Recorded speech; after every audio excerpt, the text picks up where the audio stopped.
Vancouver. Now, if you haven't been to Vancouver for 10 to 12 years, you're not going to recognize this entrance into Vancouver.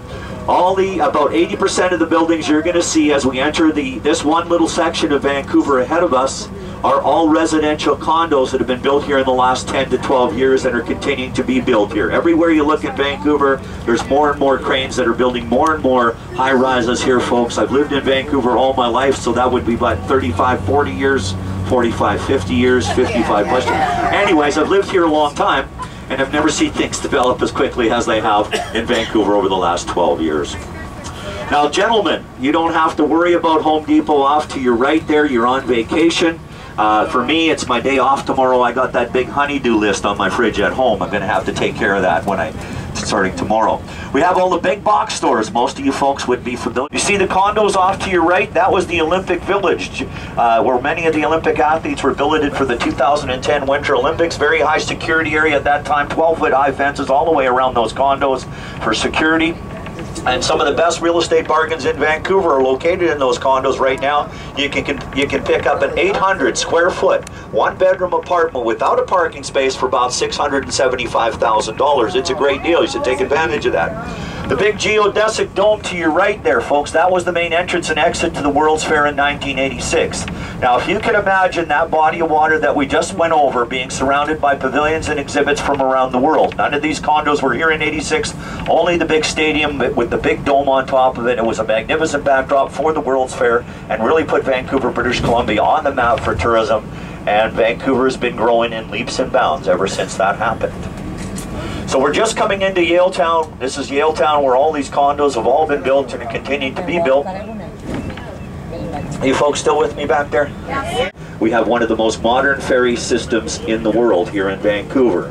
Each of the large ferries carry 450 cars, and up to 2,000 people can get on each and every ferry, including buses and semi-trailer trucks.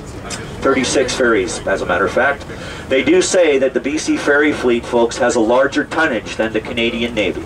Just dropped 2 cents in the last hour here. It's $1.50.9.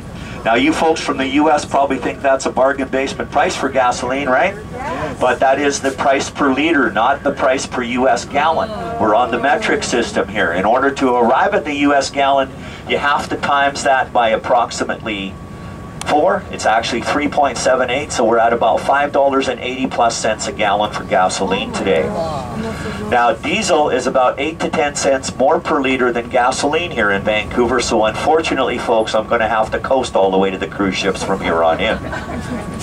What else drives the economy here? Well, the port certainly does. We do have one of the largest ports on the west coast of North America here. Building that looks like the Roman Colosseum. Everybody look over your shoulder to your far left. That's our Vancouver Public Library.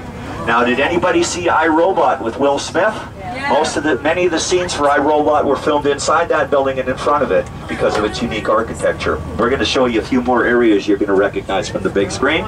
But I do have an opportunity, folks, to introduce you to the one and only bull in Vancouver. There he is standing on the corner. He did survive those Stanley Cup riots that happened just in this area here a number of years ago. He's very tame. You can go up and pet him at any time, and he hardly ever moves. You might see him wink every once in a while, depending on how much you've had to drink.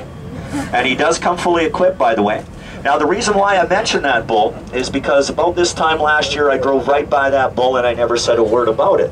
A gentleman sitting behind me tapped me on the shoulders. We went by, and he said, "Hey, Rick, what about the bull?" And I said, "Excuse me, sir, everything I've been telling you has been 100% correct." So ever since then, I mentioned the bull. And that's no... Here we go. Thank you. Thank you. So, ladies, all the underground malls start right here in this intersection in front of us. And the underground malls are 1 and 2 levels below the roadway we're traveling on, and it's 4 city blocks square, all underneath the city of Vancouver. We have the automated light rapid transit line that runs right through the center of the underground mall system, so it's not easy to get lost in there. We have 2 other smaller malls that are interconnected through walkways and tunnels. And speaking of shopping, folks, take a look at this beautiful building coming up ahead and off to the right. This is Hudson's Bay Company's building, which is well over 100 years old now. Look at the beautiful terracotta design on the pillars that are holding up the very top story of this building. And if you're not familiar with Hudson's Bay Company, folks, Hudson's Bay Company is the oldest company in all of North America. It was established in the 1600s, and at one time Hudson's Bay Company owned over 15% of all the landmass in North America. They don't anymore. They don't anymore. So this is a main entertainment district to our left here, and actually in July and August, on Saturday and Sundays, they close this whole street off to any traffic other than pedestrian traffic. And they set up all kinds of stages, outdoor restaurants, cabanas. British Columbia. Final Destination movies filmed here. Some of the scenes for the Titanic were filmed up in Howe Sound, which is on the road up on your way up to Whistler, British Columbia. Again, many movies have been filmed here, folks. So many, hard to remember them all. But of course, many television productions also. Does anybody remember the Stargate series, Stargate television series? Many of the Stargates. How about Smallville, the Superman series? It was actually filmed in my old high school for the first 2 years of its production in Templeton Senior Secondary. Did you see those movies? Okay, they were filmed in this building coming up off to your left, which is our old Vancouver Courthouse that was built in 1925.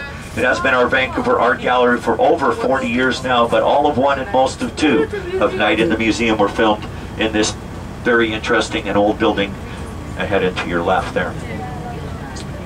Vancouver on a day-to-day basis. We also have some natural wildlife also. We're very close to nature here, folks. You're a tough group. I'm going to get to you yet, though. Very close to nature here in Vancouver. 2 years ago, we had a bear in downtown Vancouver. It was captured, sent back up to the wild here. Many of the outlying districts in Vancouver have all kinds of wildlife. That's the Canada Line, a fully automated light rapid transit line that runs from the Vancouver Airport and the city of Richmond, which is about 3 miles ahead and off to the right. It was built and completed for the 2010 Winter Olympics here. It helped move the many people that came in from around the world to either participate or view the Olympic Games in 2010. And now, of course, it's used by the day-to-day commuters, travelers to and from the airport. It's not a great way to see Vancouver, though, because as soon as it gets across the river off to our left, which we're heading towards right now, it goes underground for the next 10 miles, all underneath the city of Vancouver. Comes out right next to the cruise ship facility. The river ends about 2 miles up the waterway to my right. This river is called the Fraser River. This Fraser River starts 675 miles from the central part of British Columbia and winds its way down past the many towns, municipalities, and the city of Vancouver, and eventually out into the Pacific.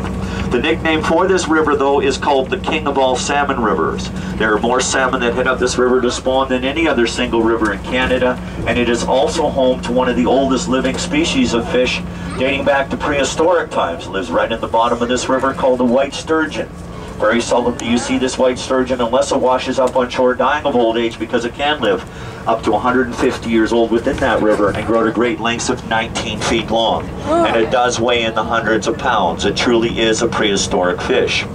Now, the white sturgeon was almost fished to extinction in the 1930s here. Its caviar was on demand from around the world. It is now protected within these waters, and it is only catch and release. It's considered a sports fish here now.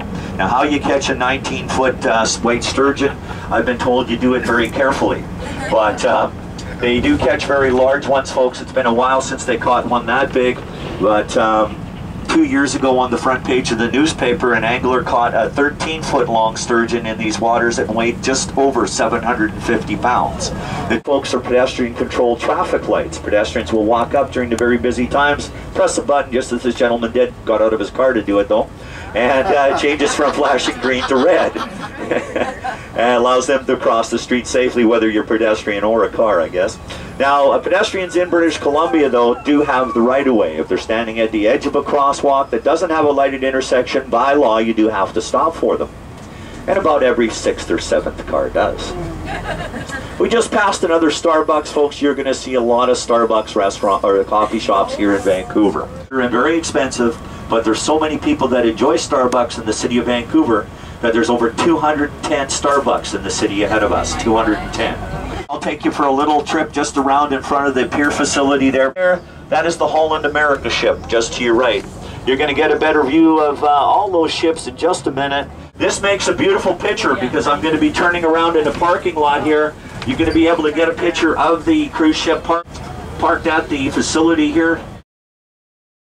Princess ship. I just wanted to reassure you, and I don't want you to be the least bit alarmed, okay? As we make the corner down here and turn, folks, the gentleman on the very top deck right now with the martini glass in his hand is not your captain, okay? I just want to reassure you that. Of course I'm kidding. We're on it already. We're on it. So underneath, this is Canada Place Pier, folks. It was built for the World's Fair here in 1986 at a cost of $100 million.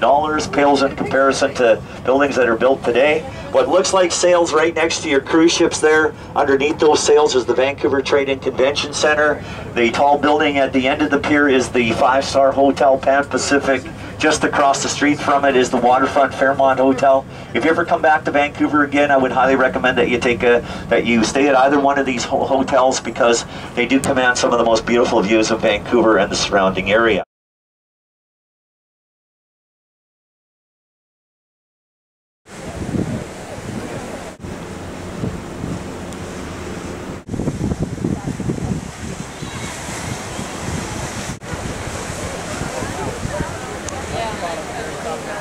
Yeah.